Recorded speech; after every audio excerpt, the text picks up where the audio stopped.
Good evening and welcome to the LaRouche Organization Friday Symposium. Today is October 3rd, and as I often do if I have to pre-record, this is being pre-recorded in case something major happens between Thursday and Friday, and we don't mention it here in the program.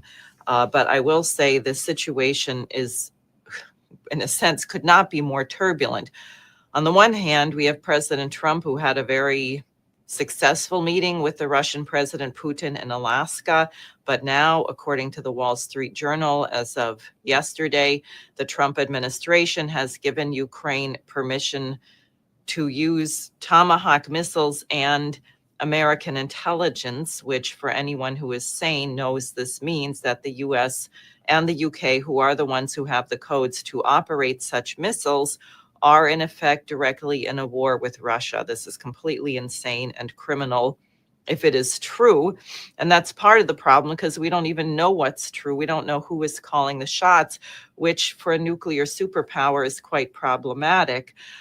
We also have Trump and Netanyahu's announcement of a 20-point peace proposal, which on the one hand, everyone wants it to be successful because the slaughter being carried out by the Israeli Defense Forces against innocent civilians in Gaza, killing probably hundreds of thousands of people so far, starving them, bombing them, etc., is unbearable. On the other hand, this particular plan is very short-sighted.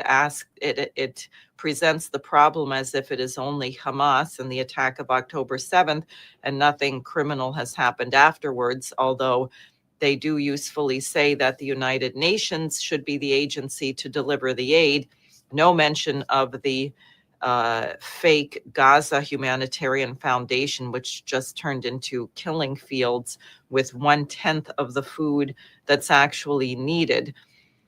So we'll see. This can work, but only in a context where the entire world is in a new paradigm, and particularly the United States changes its relationship to the global South and goes with something like Lyndon LaRouche's OASIS plan for regional development.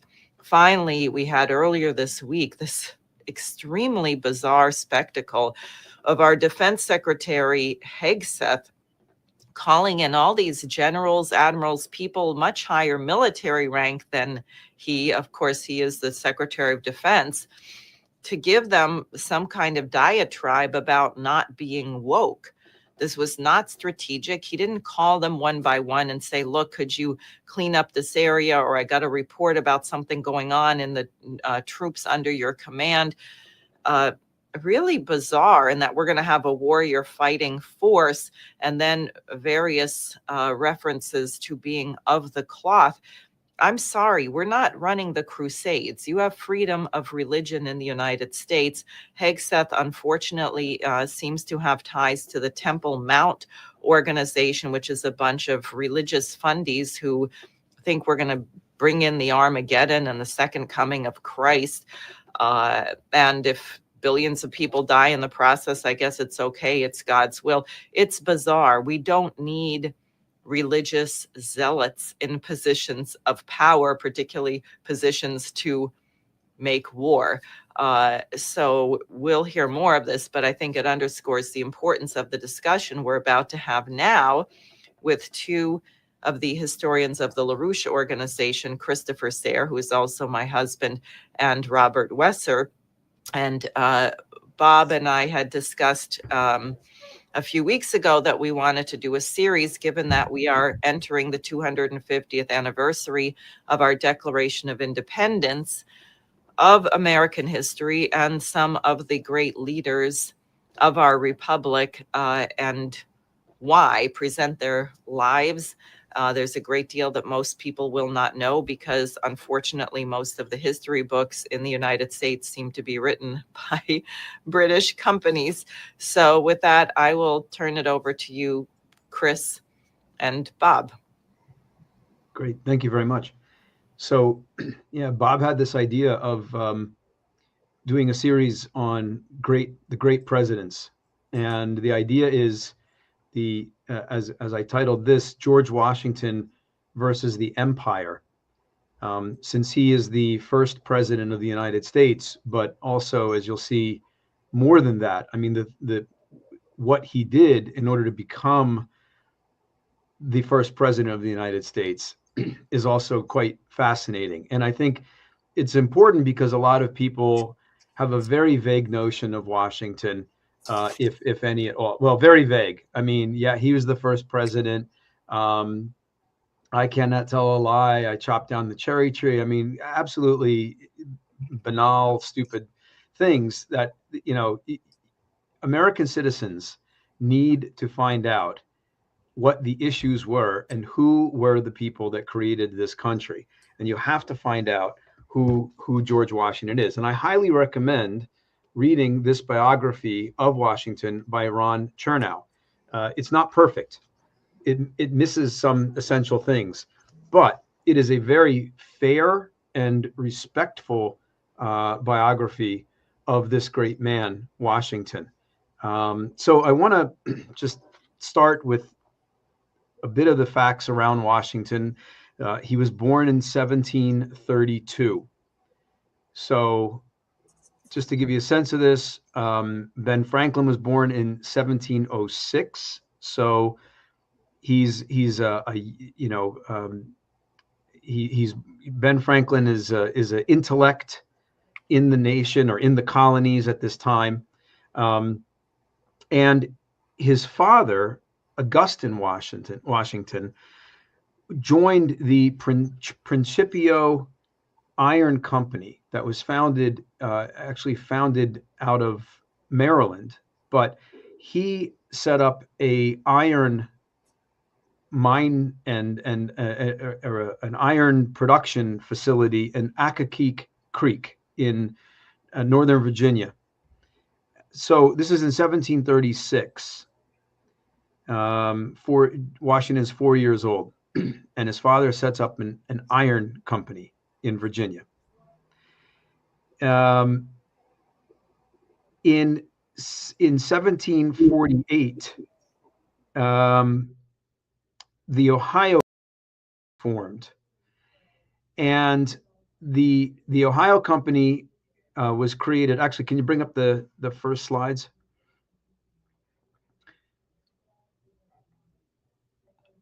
The Ohio Company is formed, and the idea of the Ohio Company is to go west, Ohio, or the Ohio River, and develop the interior. So far, the colonies are all along the coast.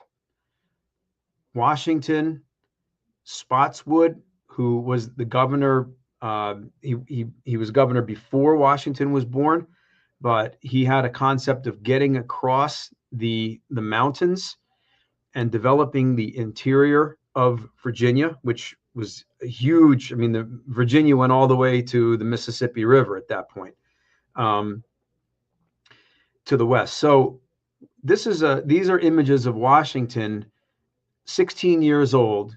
He's a surveyor for the Fairfax family, and there's an excellent book everybody should get, How the Nation Was Won by Graham Lowry, and it has a tremendous description of Spotswood, of the Fairfax family, how the Fairfaxes were steeped in the tradition of Jonathan Swift. They were opposed to the as Graham Lowry talks about, the Hellfire Clubs of London, the rotten empire system of the British Empire at that time. And Washington is a surveyor, and his job is to determine, what he determines is that the Fairfax proprietary goes to the west sufficiently enough to get them into the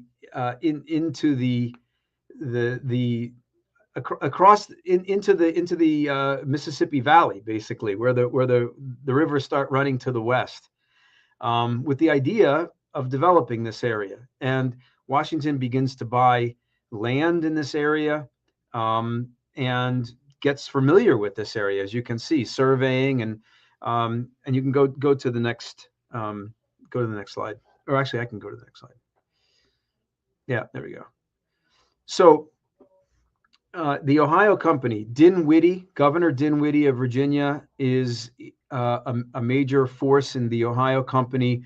George Washington, Christopher Gist, and this painting here, this beautiful painting, you can see Washington is there.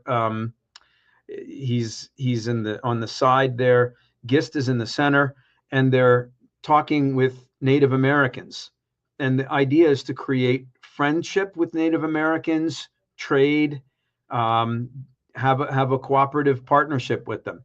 Now, what they realize is that the French are moving in towards the colonies at this time, 1753, 54. And the French intend to basically block the colonies against the water, and potentially take over the whole area. And they have employed a number of the Indian tribes to work with them against the colonies. So this is a very delicate situation. They're gathering intelligence, trying to figure out what's going on. So they realize that there's something afoot, that the French are about to really make a move to the east. This is them on a raft going back home. So what Washington does now, first, let me just say before this, there's a couple of things that the British do. Now, first of all, remember Washington's father works with iron production. In 1750, the British create the Iron Act. They forbid the colonies from producing iron. In 1751, you have the Currency Act, where they forbid the colonies from having their own currency. So imagine at the age of 18, George Washington recognizes that, okay, the British don't want us to produce iron. They don't want us to have a sovereign currency. Duly noted. Okay. So these are the two things, right, that you want to remember throughout his life, that this must have had an impact on him from a very early age. So Washington is sent by Dinwiddie and basically picks a fight with the French. And this shot is the beginning of the French and Indian War. George Washington starts the French and Indian War and essentially forces the British hand to come in and defend the colonies from this French encroachment. And Washington, who becomes Colonel Washington at this point, let me see if I have I don't, let me go back here. Washington becomes Colonel Washington, and he learns, this is the beginning of his knowledge of how to fight wars. And he has a sense of how the French and the Indians fight. They don't fight by standard European, the troops line up here and the other troops line up here and they shoot, and whoever has some troops left wins. The standard European battle plans, etc. And the British are still completely steeped in this. So this is interesting too. This is 1754 is when Washington starts this conflict with the French and the Indians. At the same time, Benjamin Franklin founds or creates the Albany Convention, 1754, with this shirt, "Join or Die." And you can see here now Washington sets up a militia in Pennsylvania with the idea of going to fight the French on behalf of the American colonies. And you can see with this snake here, "Join or Die." It's his message to the colonies. if you only think about yourselves, if you stay separate, if you don't join, you are as dead as this snake in the picture. Okay. So this is also Washington this is who he's working with at the time. This is the thinking at the time of the Patriots. So the British win the French and Indian War. What do? They create this proclamation line, and you can see the map here. And so you can see how Virginia, like I'm saying, right, goes all the way west. Okay, not anymore. They put this line in, and they say that's where the colonists can stay. The rest is a reserve for the Indians. And the British, of course, will try to use the Indians against the colonists, create tensions, create hatred, make sure that there is no cooperation. Typical British gang counter gang, pit these two people against each other and watch them fight and control control the whole thing. So that's what they do in 1763. Okay, so Washington, first of all, in the first battle, the first major battle with the British in 1755, General Braddock comes in, and Washington is trying to tell Braddock, don't fight the way you normally fight. You don't, I've been out here. I've been watching how these guys fight. They will come from out of trees. They will come around you. They will surround you. Don't just line up like an idiot. And Braddock lines up like an idiot, and he's killed. And it's a total rout. Washington miraculously lives. And there's a famous story of an Indian who had Washington in his sights and didn't shoot. And later on, he tells Washington about that. But Washington miraculously survives for his mission in the future. So I just want to just say that he wants recognition for his military knowledge. Won't get it. Not from the British. Treated like a second-class citizen. That's in his mind also. So he goes back to Mount Vernon, and he develops scientific farming. He's not just what he realizes is that, first of all, tobacco is a terrible crop. If you just grow tobacco, it will destroy your fields. It just destroys everything. It takes the nutrients out. And of course, the British only want Virginia, Carolinas, etc., to produce tobacco. They want a slave system, plantation system, producing tobacco. That's what they want. They don't want iron. They don't want industry. They want this backwardness. Washington realizes that. He says, first of all, I'm getting crap prices for my tobacco more and more. I'm buying finished goods from Great Britain, and the goods are becoming more and more expensive. So what he does is he shifts. He says, I'm not going to grow tobacco anymore. I'm going to grow corn and wheat and all kinds of other, many other crops. And that's what he does. And he begins to get a sense of how this British free trade system works. It's totally destructive to the colonies. So he gets that. Now, fast forward a bit. He's becoming more and more revolutionary, a deeper concept of the evil of the British Empire and how it works. And he and George Mason in Williamsburg, they pass the Fairfax Resolves, 1774.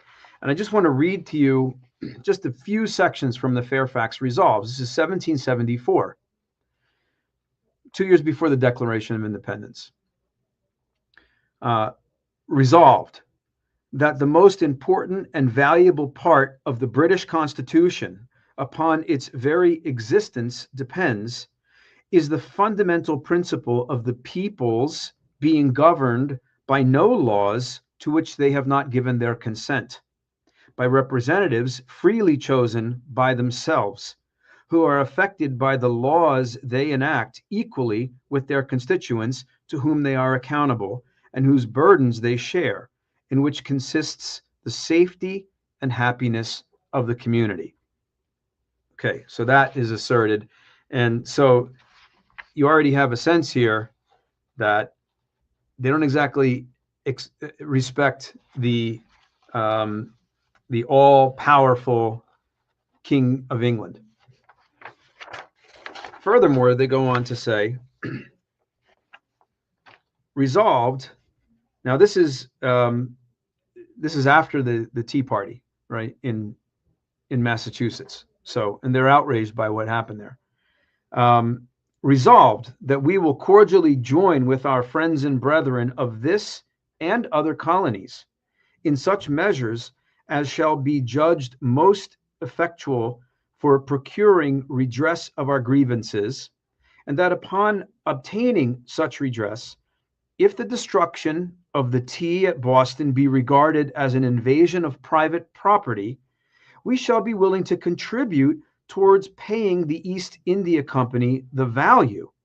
But as we consider the said company as the tools and instrument of oppression in the hands of government and the cause of our present distress, it is the opinion of this meeting that the people of the colonies should forbear all further dealings with them by refusing to purchase their merchandise until that peace, safety, and good order which they have disturbed be perfectly restored. Men of fortunes to set examples of temperance, fortitude, frugality, and industry, and give every encouragement in their power, particularly by subscriptions and premiums, shall contribute to the improvement of arts and manufactures in America. Not in the colonies, but in America. Just to point out, the great care and attention should be had to the cultivation of flax, cotton, and other materials for manufactures. And we recommend it to such of the inhabitants who have large stocks of sheep to sell to their neighbors at a moderate price. Sell to your neighbors. Resolved, that is the opinion of this meeting, that the merchants and vendors of goods and merchandise within this colony should take an oath not to sell or dispose of any goods or merchandise whatsoever, which may be shipped from Great Britain after the 1st day of September next as aforesaid, except the articles being accepted, and that they will, upon receipt of such prohibited goods, either send the same back again by the first opportunity, or deliver them to the committees in the respective counties to be deposited in some warehouse. And number 17, resolve that it is the opinion of this meeting that during our present difficulties and distress, no slaves ought to be imported into any of the British colonies on this continent. And we take this opportunity of declaring our most earnest wishes to see an entire stop forever put to such wicked and a wicked, cruel, and unnatural trade. Okay, so that's 1774, pretty powerful. The next year, George Washington takes control of the Continental Army. Now, this is very important because he goes to Boston, and obviously, this is in the summer of 1775. So prior to that, you've had the battles of Lexington and Concord. There's already been engagement with the British, but there's no Continental Army. So what Washington does is it's very important, first of all, that he's from Virginia going up to Massachusetts. And they spend most of the time he spends is trying to keep this army together, bringing people in. Dan Morgan shows up with his sharpshooters, and they're running around and firing off their weapons, and he brings the whole thing into order. And they don't have, they hardly have any ammunition. He has to bluff so that the British don't find out so that the British think that they have more ammunition. At the same time, because he's bluffing and saying he's got this amount of ammunition, the people from the colonies, people down in the Continental Congress, they're saying, why aren't you attacking? He can't attack because he doesn't have the weaponry to attack, but he can't let the British know it. This is what he's dealing with. I mean, it's amazing what he goes through from the beginning here in 1775. The psychological, torment that he goes through along with other kinds of torments. So what happens here? I don't want to go into a lot of the history of the American Revolution because that's a huge discussion in of itself. But importantly, he sends Henry Knox up to Ticonderoga on an amazing mission in the winter 75 into 76. And Knox goes to Ticonderoga and grabs all of the British cannons, etc., and brings them back on sleds pulled by oxen over the Berkshire Mountains all the way into Boston.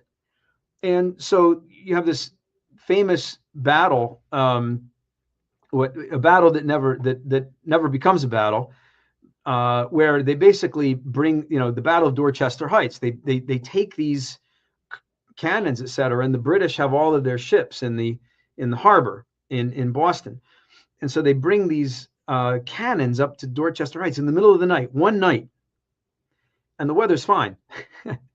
And then when they wake up in the morning, it's a terrible storm comes in, and they're not able to fire on the British.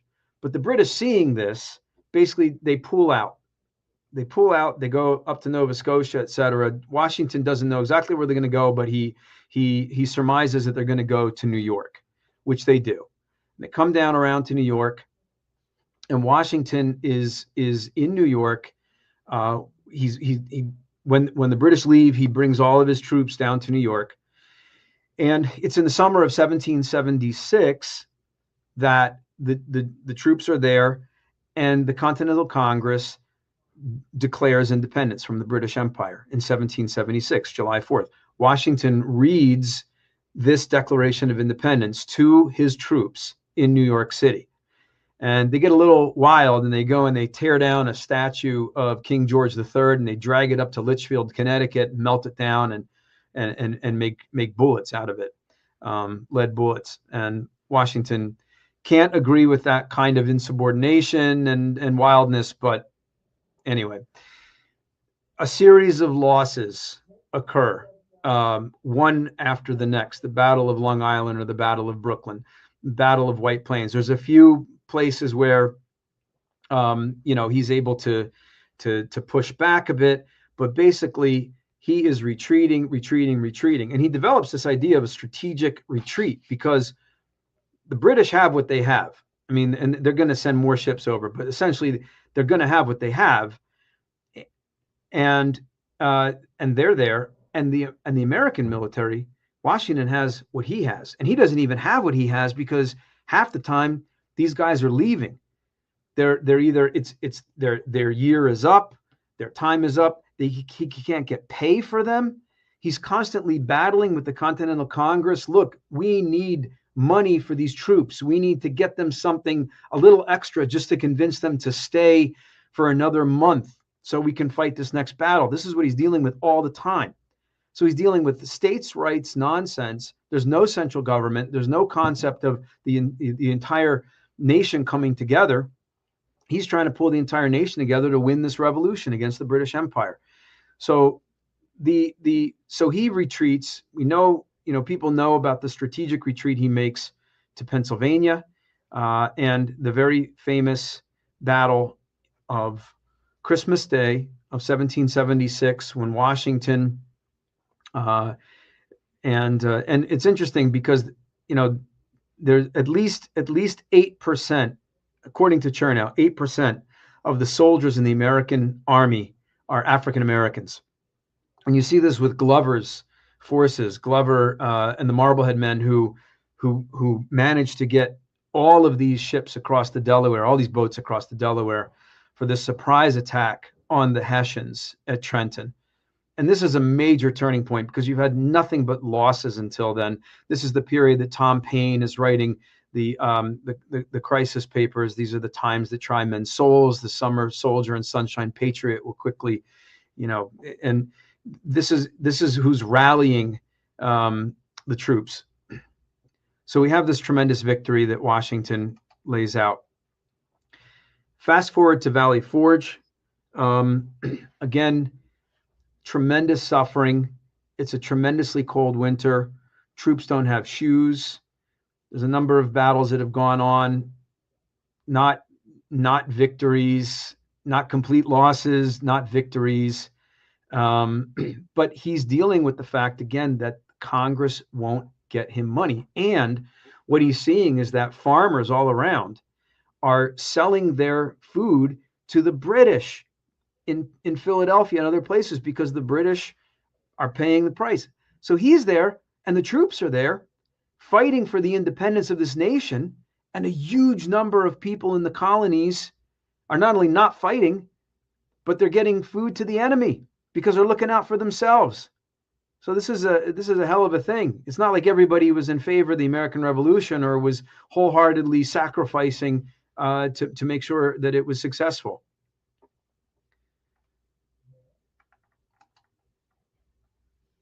So much of the revolution shifts to the south after the Battle of Freehold in New Jersey, 1778.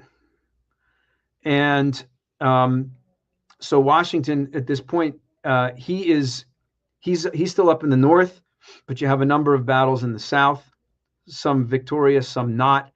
But at this point, you have the battle of the victory in Bob, help me out here, which brings the French in. Saratoga. Battle of Saratoga, which brings the French in. And Washington is then basically trying to figure out how much are the French going to work with us? How much are they going to fight? Where's their navy going to show up next? This kind of thing. But essentially, they meet in Yorktown, and Washington sees the potential to pin the British, to pin Cornwallis.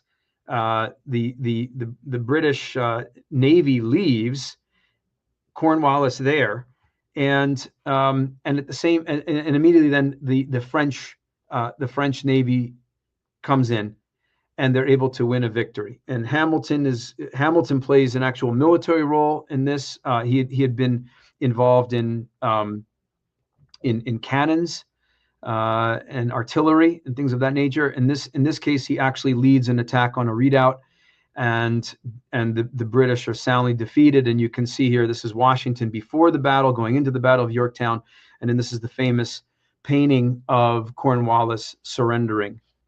So this is really important. In 1783, Washington resigns his commission. Now, I will point out, before this, he's up in Newburgh, and it's going, the British have surrendered, but the question is this a trick? Are they going to come back and start to fight again? Who knows? So Washington is keeping his army together through this whole period. At the same time, he goes up to the Mohawk River Valley in upstate New York, and he starts to look at the potential for building canals and internal improvements up there. Just of note. So he resigns his commission in 1783. And even King George III is amazed at this, because, he's a general. He's got all the power right now. And instead of usurping it and saying, I'm now king, I am the law, he resigns his commission to the government, to the elected representatives of the Continental Congress, and goes back to his plantation on the Potomac. And what he immediately becomes involved in is again this question of internal improvements. And it's very important. The question of internal improvements, you're going to see, is essential to this whole issue of so-called states' rights and a strong central government. He becomes the president of the Potomac Canal Company in 1785. And you can see they build a series of locks around falls. This is, I think, Great Falls on the Potomac River. And so this is his obsession. In fact, Elkanah Watson comes down in 1785 and spends a weekend with Washington at Mount Vernon. And he says, it's complete canal mania. He said, I came down to talk with him about ending slavery. And all he wants to talk about is canals. Now, of course, Elkanah Washington is totally involved and totally interested in canals as well. He's one of the people pushing for the Erie Canal early on. But this is what Washington was thinking about, was the internal improvements of the nation. Now, right prior to that, 1785, just to give you a sense of how Washington is thinking, he writes a letter to Benjamin Harrison, who was the governor of Virginia at the time. And he says, the disinclination of the individual states to yield competent powers to Congress for the federal government, their unreasonable jealousy of that body and of one another, and the disposition which seems to pervade each of being all wise and all powerful within itself, will, if there is not a change in the system, be our downfall as a nation. This is as clear to me as the ABC. And I think we have opposed Great Britain and have arrived at the present state of peace and independency to very little purpose, if we cannot conquer our own prejudices. The powers of Europe begin to see this, and our newly acquired friends, the British, are already professedly acting upon this ground, and wisely too, if we are determined to preserve in our folly. He also talks about, he writes a letter to Harrison about the need to build these canals and the internal improvements to link up the West to the East, because he says otherwise these people that have gone West, I believe he says, like the touch of a feather, they will be gobbled up by the Spaniards, by other empires.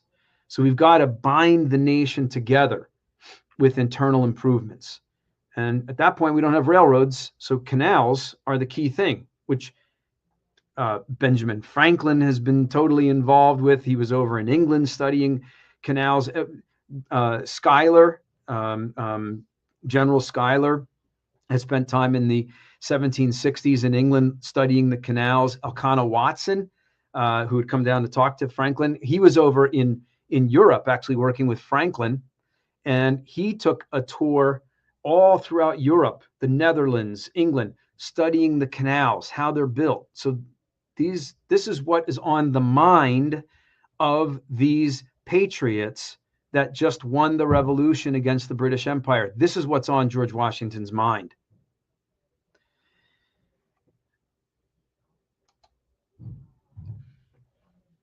What Washington realizes with pushing for the Potomac Canal is the essential problem.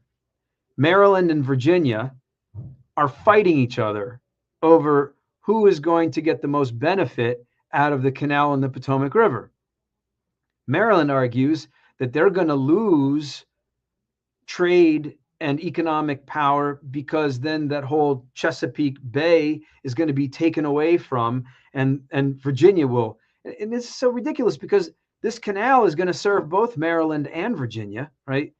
Okay, so Hamilton organizes the Annapolis Convention of 1786 around this idea of the canals and the general welfare of the colonies. Only 5 states show up at the Annapolis Convention in 1786. Is Washington daunted by that? Is he depressed? No. He seizes the opportunity and he says, okay, this is not what I wanted, but May of next year, we are going to have another convention, and it's going to be in Philadelphia, and it's going to be a constitutional convention. Okay, so fast forward, the Constitutional Convention in Philadelphia of 1787. The idea is that these guys are going to get together and rework the Articles of Confederation. Absolutely not. Washington, Franklin, all these guys, they know that is a complete fool's errand. They're going to create an entire new constitution. They're not rewriting anything. They're creating an entirely new constitution that's going to either pull this nation together or it's all over. Might as well kiss it goodbye. And that's what they do. And Washington is the head of this convention. He's elected to be the head of the Constitutional Convention. He says very little in the convention. Other people say a lot. Other people wax eloquently. There's all kinds of different plans. He weighs in at critical moments in terms of what he thinks is a good idea.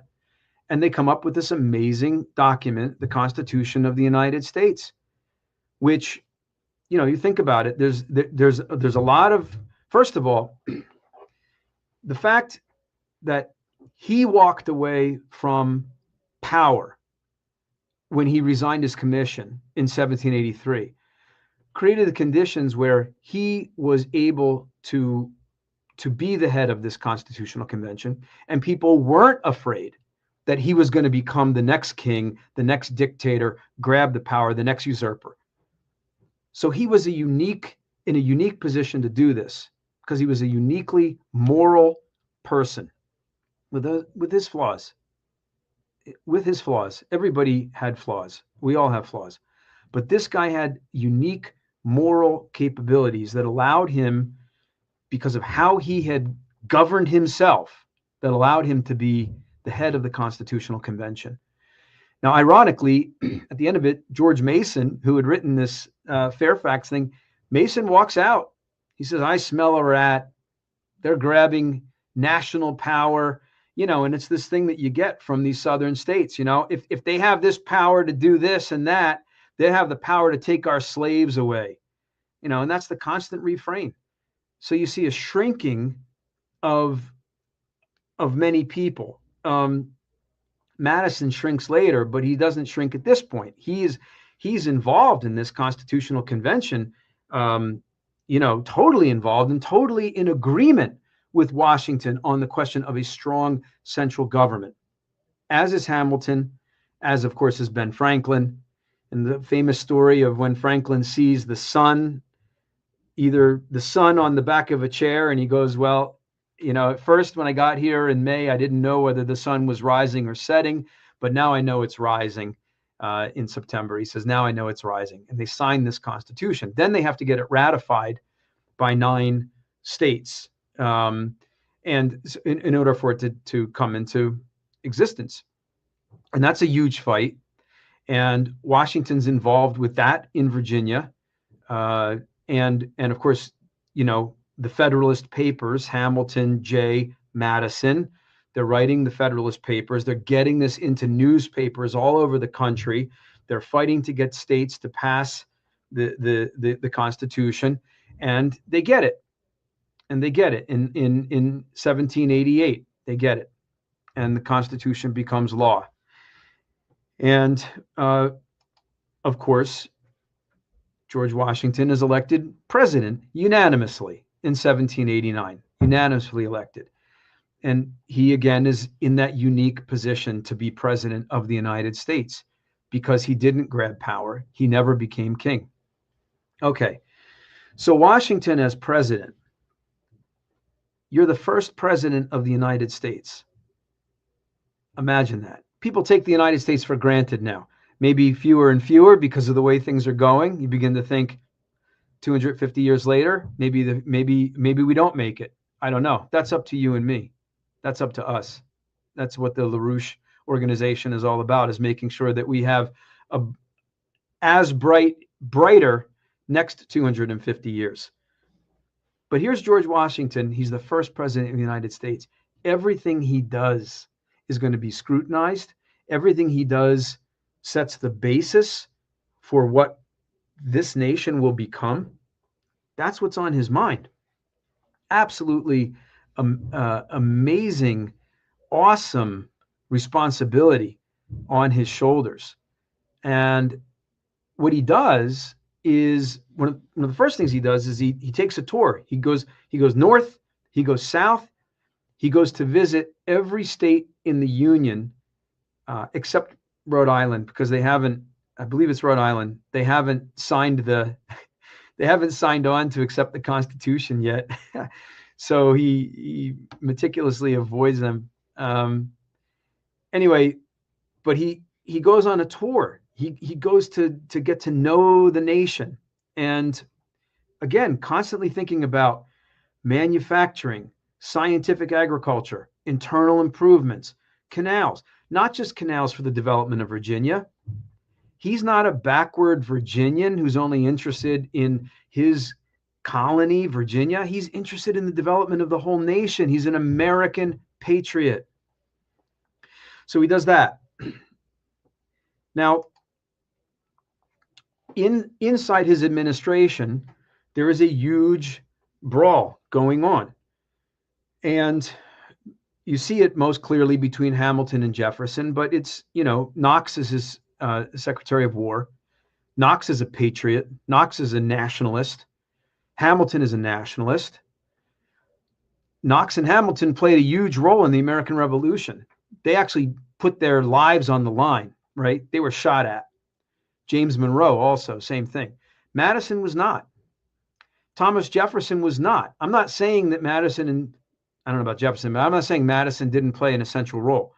But I just want to make the point that the people that put their physical lives on the line and also saw the lack of a unified federal government to successfully win this revolution. I mean, they won the revolution despite that, but it was definitely etched in their minds that this did not function to have these squabbling states. You had to have a strong federal government. And so Hamilton, this bastard son from the Caribbean, who has no noble background, no nothing, but his mind. And Washington recognizes his great genius in finance, but in other things. Hamilton becomes his Treasury Secretary. And Hamilton, of course, throughout the whole Revolution, was thinking about how to create a banking system. And Morris, Robert Morris also, but Morris, when Washington was thinking about making Morris the Treasury Secretary, he said, no, there's another man who is even greater on this question than I am, and that's Alexander Hamilton. That's the one that you want. So he makes Hamilton the Treasury Secretary, and Hamilton comes up with an entire system of credit, of national banking. Now, he's got to, the United States is in tremendous debt from the American Revolution. Do they walk away from it? No, they don't.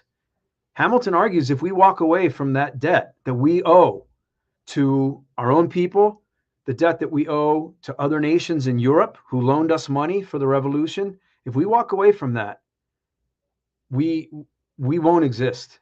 We won't be respected in the world. We have to pay that debt. But how do we pay that debt? Can we pay that debt just by going and taxing people more, squeezing a bit more out of them? No. we have to build a physical economy. We have to build a manufacturing-based economy. We've got to increase the tax base in the nation. So he creates a fund, and they create credit for investment in internal improvements in manufacturing, et cetera. And he says the most efficient way to do that is with a national bank.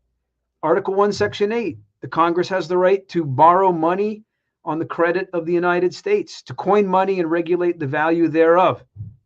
What better institution than a national bank to do that? Jefferson, Randolph, in the Washington administration, they say, no, that's unconstitutional. You don't have the power to do that. It doesn't say it in the Constitution. It doesn't those words aren't in there. Hamilton says, yeah, but there's a clause in there, the necessary and proper clause.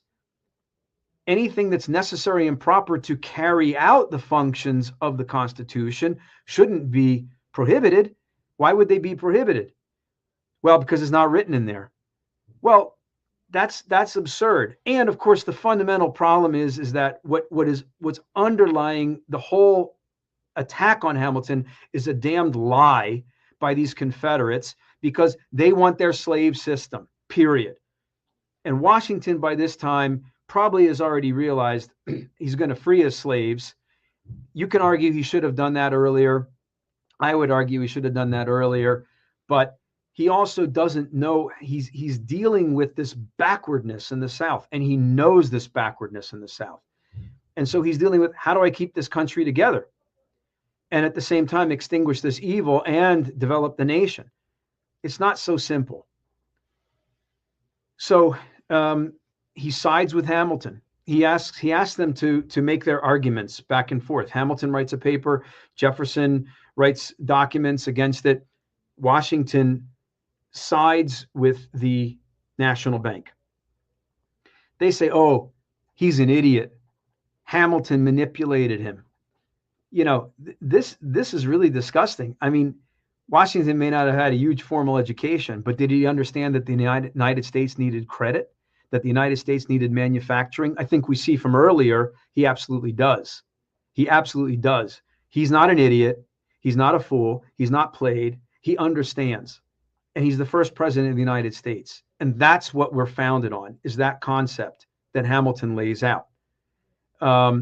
So I wanted to make that point about this question of Hamilton versus Jefferson, and that Washington was clearly with this Hamiltonian thing. So people who think they love George Washington and hate Hamilton, they don't know who George Washington is. And they need to find out who he is and why he was right. And why he was right. Okay, so I'm going to go on there. There is our first national bank, 1791. Beautiful building in Philadelphia. It's still there. You can go visit it. And at the same time, I just wanted to make a point back at home. Washington this is Oliver Evans, who develops a fully automated grist mill, and George Washington builds this. He has him build a grist mill in his in Mount Vernon, and just for fun, we went down there and we visited it. I just want to show you. Can I get this to go?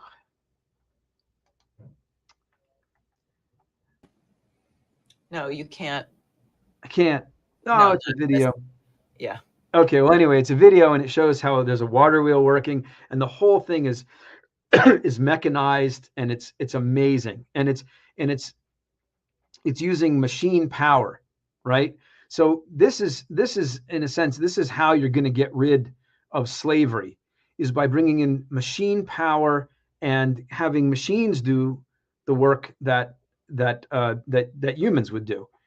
And this is critical because the South languishes under this horrific slave system. It doesn't really get developed until Franklin Roosevelt and the Tennessee Valley Authority. I mean, there's attempts later on, and we're going to talk about presidents like Grant and others, Lincoln, of course, and Grant, who attempt to develop the South and bring it out of the the dark ages. But so let's go on. So Washington, I mean, there's so much more in his presidency, but I want to just get at a point here, which is that, again, after 2 terms, 8 years as president, he decides he's not going to run for a 3rd term. There was no constitutional amendment at the time that said he couldn't run for a 3rd term, but he felt that the nation was established at that point enough that he didn't need to be there as a person, that we would survive, that he could hand over power to the next elected president, in this case, John Adams, who was a much lesser man than George Washington, unfortunately. But in his farewell address, there's a number of quotes in here that I just wanted to bring out. He says in his farewell address, under the concept of remaining united, he says, quote, "The name of American, which belongs to you in your national capacity, must always exalt the just pride of patriotism more than any appellation derived from local discriminations." Upholding the Constitution. "The basis of our political systems is the right of the people to make and to alter their constitutions of government. But the Constitution which at any time exists, until changed by an explicit and authentic act of the whole people, is sacredly obligatory upon all." So you can't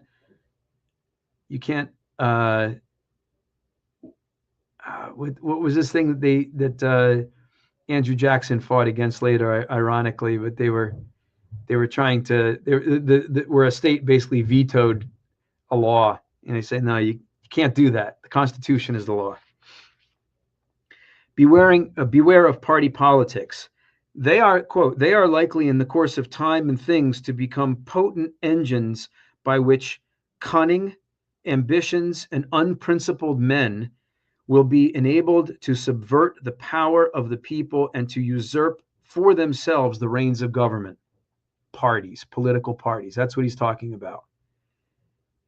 They will be potent engines by which cunning, ambitious, and unprincipled men will be enabled to subvert the power of the people and to usurp for themselves the reins of government. And I remember Lyndon LaRouche's 90th birthday speech, which everybody should go back and watch. I think it's up on the LaRouche Organization website. I think we played it on a Sunday, where he says the party system must end. Washington would agree. It never should have started, according to Washington.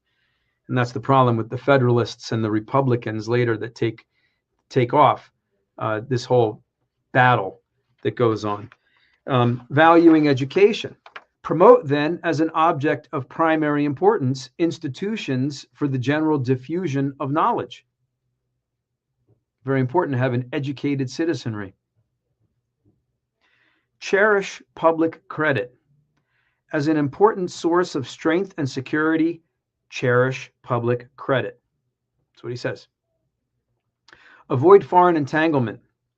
Observe good faith and justice towards all nations. Cultivate peace and harmony with all.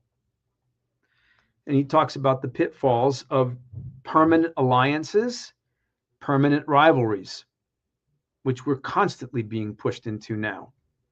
It doesn't seem to matter which president is in the White House. We have hopes that President Trump will go forward with the peace that he promised, but there are certainly people around him that don't want that and intend to block that at every course and manipulate things to their war policy. So that's what I wanted to present about this great man, George Washington. He died 3 years later, unfortunately. I think had he lived, things could have gone differently, because he certainly would have had a hand in things, a say in things. But they only gave him that amount of time with us, and thank God that he was given to us for the length of time that we had him, because he was able to fight the revolution that won our independence, create the Constitution that founded our nation, and set the nation forth in the right direction. So I'll end there. Great. Bob. Yeah, I just want to make a couple critical points that I think are critical points.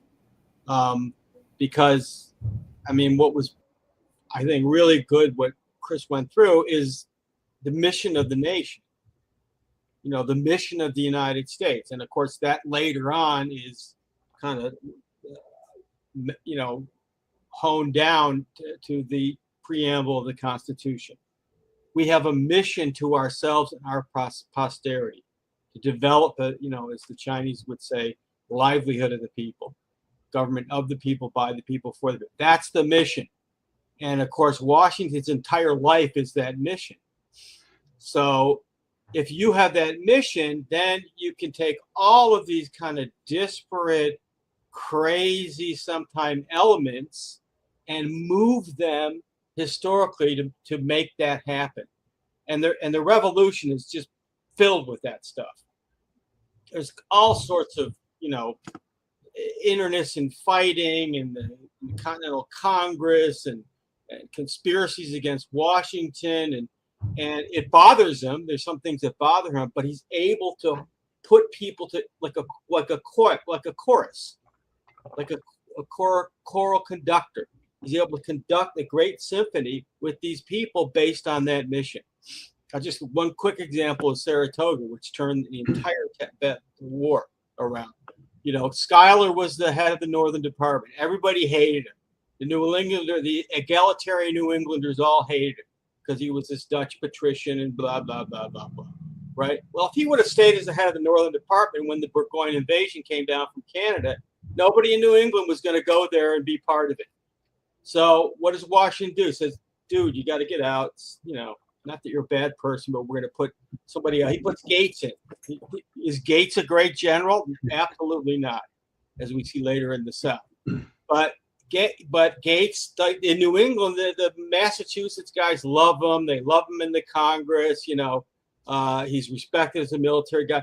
And he brings in Arnold from Connecticut, Benedict Arnold, and a couple more people, Benjamin Lincoln and others. And that combination completely changed the whole geometry of the, you know, of the strategic picture in the Northern Department. Because once the British came down and Arnold said, hey, Connecticut, Massachusetts, everybody came in. So by the time of the end of the battle, there was tens of, you know, thousands of militiamen that all came in to join in the fray of capturing the first British army in the history of the world. We did that. But it was because of that. And Washington wasn't even there. He's down getting his butt kicked in Brandywine, and Germantown wasn't so bad, but, you know, losing Philadelphia. And yet we have this victory up in Saratoga, which completely shifts the whole thing. The French come in, etc. So I just want to make that point, because the presidency is the same thing. That's the issue of the presidency. If there's a mission for the nation, you can put together, you know, that famous book, The Team of Rivals with Lincoln. You know, that's what you can do and move things in the direction of history. So anyway, we'll see this more as we get into the series. We'll see this with Lincoln, Quincy Adams, FDR. That's the only point I wanted to make. Well, I just want to add that I think that's a really important point right now, because the nation is so confused. People voted last November against Biden, against perpetual war, largely against the genocide in Gaza, although everyone wasn't that clear, against funding Ukraine, against a war with Russia. They hoped for something to address the dozen, and hoped that President Trump would deliver on these things. And what you see is that the Trump presidency is buffeted about. He says one thing one day, something else the next day. He does one thing one day, he does something else the next day. And we have this assassination attempts against the president. We have threats of assassination against the president, like what James Comey put on the beach, 8647. There seems to be no penalty for that. He's finally been indicted, but it wasn't for that. Then we have the assassination of Charlie Kirk. We have mass shootings all over the place. The price of gas at the pump has not gone down at all. If anything, it's gone up a little. It's impossible to buy a house for young people or people on an average income. Things are very difficult for the average American, and somehow this Israel-Palestine war seems to be continuing. There's a peace plan now. It's not clear where that will go. We thought we had cut off weapons to Ukraine, but now we're sending long-range missiles and giving them American codes, or doing the targeting for them, which is what I think actually this means. So what do you do, and how do you sort all this out? There's a zillion theories about how was Charlie Kirk assassinated? Was it the 22-year-old kid? Was it someone in the front row? Was it an exploding microphone? Everyone gets very agitated. There's a big push, rightly so, to reopen the 9/11 investigation. What happened? Were the buildings demolished? Who did it? Why? You can, and I'm not trying to downplay the necessity of getting to the bottom of some of these things, but unless you have a forward mission, you have no way to pull people together so that we can all chase every lead on these horrible things that have occurred. But the question is, to what end? Where are we going as a nation? And our good friend John Segerson, who was on the symposium a couple weeks ago, said, well, why aren't we celebrating the next 250 years of our republic? Why don't we consider what's happened over these 250 years and consider the next 250 years? Where should we be? I've been saying for several years that the United States, frankly, by now should have had well over 1 billion people. We don't have that. We will one day soon. Do we have the electricity? Do we have the water management? Do we have science educators, a healthcare system, a school system? I was thinking, Chris, about what you said about abolishing that, developing a machine-based economy would make slavery also obsolete. Not just the evil of putting a human being in bondage, but it is very inefficient. And some people get very offended. They're very worried about, for example, AI taking jobs or robotics. Human beings should not be doing physical labor. Our unique gift is between our ears. It's our mind. It's our ability to discover, to be creative. If we can get enough machines and robots functioning so that we don't need to work 8-hour days, that people can work 4 hours a day, and one person working a week, 20 hours a week, can generate an income that supports a family of 5 or 6 people on one paycheck, that's a good thing, because the other parts of the time you're going to be reading Homer, you're going to be writing poetry, you're going to be studying fusion, you're going to be studying the galaxy, the space system. Maybe you're going to be teaching someone else. There is a great deal of work to still be done. There is so little that we actually know about the universe, that the less that human beings are required to be engaged in physical labor and can be engaged in creative mental labor, the act of discovery, the better for the development of the planet and mankind.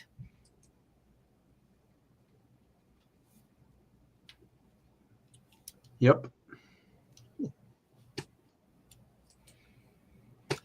And I think one thing that's so important about the United States, which is still a little bit the case, although they tried very, very hard to suppress the work and the genius of Lyndon LaRouche, but the insistence that every human being is equal and that they become an elected official, a representative, because of the consent of the governed. there is space for people who are brilliant to be able to rise, to dedicate their talents for the general welfare, dedicate their talent for the nation. In an oligarchical system or a caste society, you could have a young genius that just lives their life. Nobody knows it. They have no opportunity to contribute it. And I think what we're going to see as we study these leaders, and we should include Martin Luther King among them and Lyndon LaRouche, neither of whom became president, but who were absolutely presidential in their effect. That is possible in a republic, that someone can lead, someone can make breakthroughs that are absorbed, assimilated by the society and make a contribution, unlike in an oligarchical system where that simply is not allowed or possible. Yeah. Yeah. Two things that I was thinking about in response to what you're saying. One is, and this was in this is really brought out in Tony Chaikin's volume 2. This question of the slave system, slave economy, because we have this funny thing where people say they're opposed to slavery, they hate slavery, but then they say slavery built the nation. Now, it doesn't make any sense because it's an evil system. It's not a good system. It's a terrible economic system. Now, there's some funny stories about Washington, because in Mount Vernon, Washington was extremely hands-on on his different farms, right? He would do a circuit with his horse every day of the entire acreage of Mount Vernon, and there were a lot of different farms there, a lot of different things going on. And he would get out and he would see slaves not working hard, and he would say, "I don't understand why they're not working hard. I want, you know." He'd get out there and he would work. This is how you should do it. You know, we want to get this done. You know, and of course the irony is, what benefit to the slaves is there to getting it done? You know, there's no benefit to the slave. They're gonna be working like that for the rest of their miserable short lives, or maybe longer lives under Washington, because he did take care to get them medical care and things like that. I mean, he was more humanitarian towards his slaves. Still a horrible slave system, and very, very inefficient. It didn't work, and he recognized that it didn't work also. I mean, that's the interesting thing, that he recognized this doesn't work. You know, we got to get out of this. We have to change this. And secondly, on this question of the mind, there's this amazing story in the winter of '76, when Washington is still up in Boston, and there's this slave girl named Phyllis Wheatley, who, as far as I understand, was a slave at the time, and her masters recognized that she was a brilliant person. She was a brilliant mind, and they got her a classical education, Greek, Latin, you know, and she became an amazing poet, as people may know, and you can read her poetry. And she wrote a poem, an ode to George Washington, the General George Washington. And he's in the middle of trying to keep his army together, because even now, I'll make one other point just on this, just an aside. All these people want to leave after a year, after a few months, after whatever. I got to get home. I got to get home. You know, I've done my year. I've done my service, right? There's Washington. When he leaves in '75 for Mount Vernon, he doesn't see Mount Vernon again until Christmas Day, 1783. He doesn't see it again. So he's there through the whole war. He's there through every bitter cold winter in Morristown. Even worse, when, you know, the worst winters were in Morristown. He's there through the whole thing. Anyway, just one point on that. He walked the walk, and there's no way that his soldiers didn't see that, and they really, really grew to love him and respect him. Anyway, So he's in the middle of trying to keep his army together in the winter of 1776. Phyllis Wheatley sends this poem to him. He writes her back and apologizes to her for not getting back to her sooner, and says, this is a beautiful poem. You know, essentially it must come from a great person. And he signs it, your humble servant, George Washington. So that's really something, you know, that people who want to paint him in a certain black and white way, I don't think you can do it. So anyway. And it's the point also that, to your point, Diane, that if people are allowed to develop, everybody has genius in them, every single person, regardless of their stupid skin color. I mean, skin color is the most ephemeral thing in the world. It's your mind. It's what's in between your ears, as you said. And the idea of this nation is that every single person on the planet has the right to develop their mind. And that's what we have to fight for.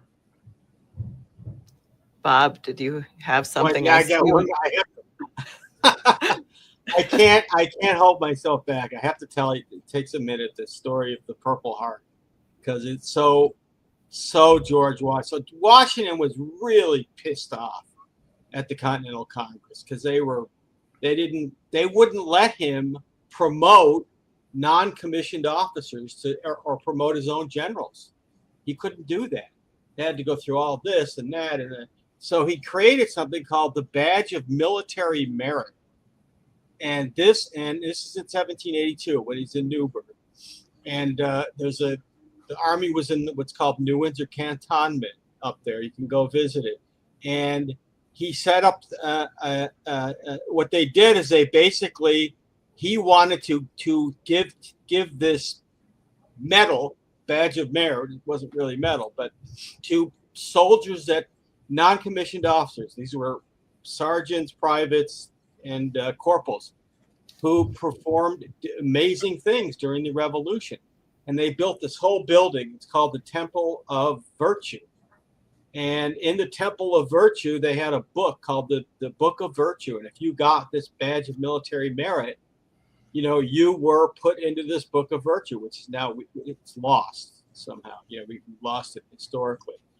And so that's what he did. He really wanted to make sure that these men got recognized.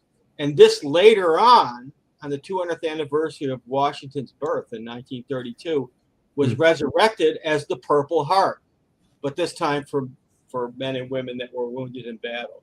So that's Washington. You know, he absolutely, and the men knew that. These boys, they weren't even men, you know, which is why they stuck around even when many of them weren't getting paid.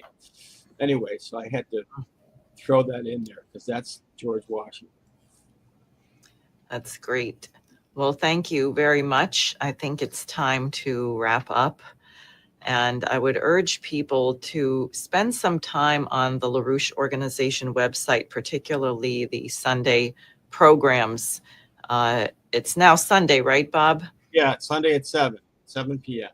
At 7 p.m., you can watch some of the speeches of Lyndon LaRouche, who is probably the greatest genius that our republic produced, and for that reason vilified, slandered, smeared. I'll say, just as an addendum, we have heard that apparently Kash Patel has decided to sever the bond between the Anti-Defamation League of B'nai B'rith and the FBI because the ADL had put Charlie Kirk on one of their extremist whatever lists. And I am proud to say that Lyndon LaRouche was one of the very first targets of the Anti-Defamation League years ago for being anti-Semitic, for proposing a peace plan for the Middle East, a two-state greening the desert economic development solution, and frankly also for his work in New York City to unite people that various agencies, including the ADL and FBI, were seeking to divide and pit at each other's throats. So I'm glad the Anti-Defamation League has been, sorry about to sneeze, I'm allergic to it, I guess, has been so discredited. And we really have to work on getting LaRouche's name cleared, because the fact that millions of Americans are not aware of his work, particularly his economic policies and programs and development packages and maps for the whole republic, will hinder our prosperity over the next 250 years, which is what we're working on. So I'd like to thank both of you for joining. And what's happening next, Bob? It won't be next week, but who's our John next? Quincy Adams. John Quincy Adams. Yeah, Fabulous. This is the 200th anniversary of the administration of John Quincy Adams, starting in 1825. So. Great. And the Erie Canal, I might add. Okay. Right. 200th anniversary of the Erie Canal. Right. Yep. And we should include Monroe in that as well, because they're a team. Right. In a funny way. Great. Okay. So we'll see you again soon. Thank you. Thanks.